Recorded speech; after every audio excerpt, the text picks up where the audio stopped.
What's happening, people? Welcome to Music Monday.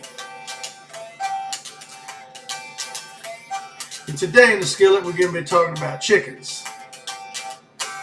Not cooking chicken, we're talking about chickens. It's kind of funny that this one came up today on the list because I was just talking with a friend of mine just last week about this very song. We were sitting out there listening to it, and I was explaining some of it. So it's just kind of funny that this one showed up. This was the next one in line. All right, John Mayer and I wrote this song. Mayer wrote all the music. And he was fooling around. Mickey Westmoreland had let us borrow his resonator guitar. That's kind of like, it looks kind of like a dobro, but it's got a guitar neck on it. Actually set up a little higher, straight for playing slide. So I had it for a while, and then I gave it to Mayer, and he was playing it for a while. He got that thing tuned in an open G and started playing that slide part you hear at the beginning of this song. When he sent it over to me one day, I'm like, man, that is really catchy. I'm going to write something to that. So I fooled around with it for a couple weeks, and then we ended up coming up with Chickens. All right, Chickens, this song is all about identity crisis. And I use farm animals or animals around the farm as symbols to draw attention to the absurdity of the whole situation.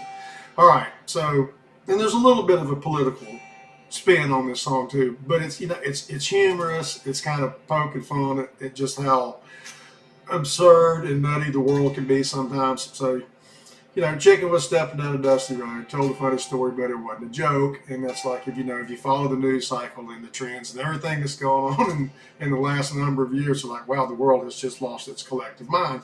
That's what it seems like sometimes.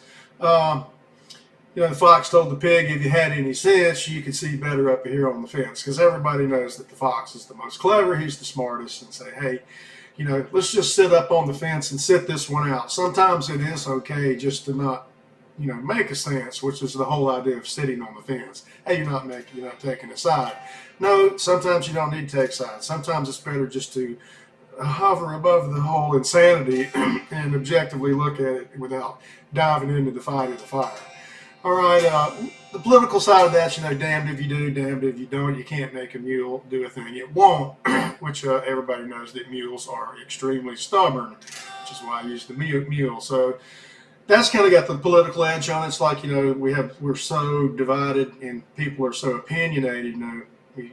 If you don't do anything, you're condemned for it. If you do say anything, you're condemned for it. So damned if you do, damned if you don't.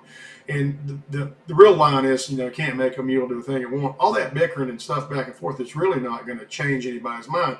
Once people have dug their heels in, you're not going to do a whole lot to change their mind. It doesn't matter about the facts or the situation or anything. Once people take a side and dig their heels in, that's pretty much going to be it. All right, so it's just a fun song. It's it's humorous. It's not meant to be taken, get people all in an uproar. But it's really, it's about pretending to be something you're not and trying to get everybody else to go along with it. All right, so I guess I better put the chickens in the pen before the coyote come with a few of his friends. So, it's a crazy world out there, man. You better put them back in the pen or they're all going to get eaten up and killed on the farm. Now, there's one little piece of this song I think people probably don't get. Grateful Dead song, You Better Get Back to Tennessee Jet. Some of you old Deadheads will remember that tune, one of my favorite Grateful Dead tunes. And that's kind of, that line's talking about going back to your roots rather than trying to get caught up in the current trend politically or socially or whatever, just getting back to the basics. So you better get, Jed is moving back to Tennessee. Try to spell that without a T. And that, my granddad used to play these word games where he'd say, railroad crossing, look out for the cars. Can you spell that without any R's? So I use this same thing here. Can you spell that without a T? And that's T-H-A-T. That's the word play here that I think most people get. Not Tennessee. It's like, can you spell that? T-H-A-T without a T. And of course you can. So there you go. I think most people probably missed that. So, today, that's what we're talking about. It's a fun song. If you never heard it, go put it on, listen to it, and say, Meyer and I wrote this tune. It's called Chickens. Now, for you guitar players, just always going to show you a little tidbit. It's a real simple song to play. It's basically G and F, the whole song. That first lick, though, when you're playing a G here, you come up here and you grab the G string and you're bending it. And let's see, the people learn how to do that. You're keeping your pinky and your ring finger down on the first and second string on the third fret, and you're taking the G string and you're just grabbing with the index finger and you're bending it up, and then letting it go. And that's all it is. It's a country lick. It is a old country chicken picking lick, and I put it in there intentionally because this song is called Chickens. So there you go, man. Just a fun one today. I'm glad they're all not so beating you over the head with a stick.